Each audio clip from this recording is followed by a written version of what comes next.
Measure and mark the location of the desired cut with a ruler or tape measure. Using a straight edge, draw a cut line.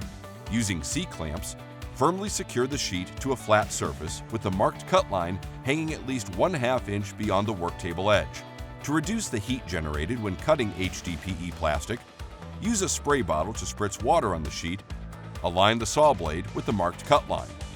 Start the saw and proceed along the cut line at a low speed to prevent cracking.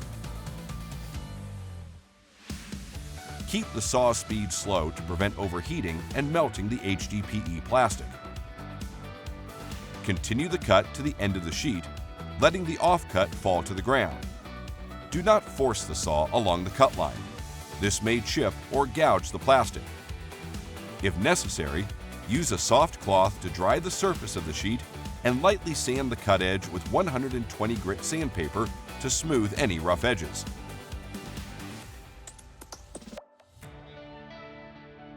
Use a band, scroll, or jigsaw for cutting shapes or curves.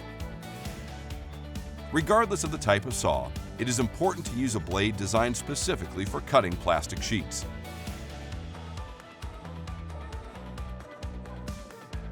You will need a drill with a plastic-specific drill bit and plywood. HDPE sheets can be drilled using standard woodworking or steelworking drill bits. A hole saw works well for larger holes. If using a hole saw, drill using multiple depths. Do not use self-augering drill bits. They cut too aggressively. When drilling holes, enter the sheet at a slow feed rate. Increase to a steady rate. The proper feed will produce smooth, continuous spiral chips.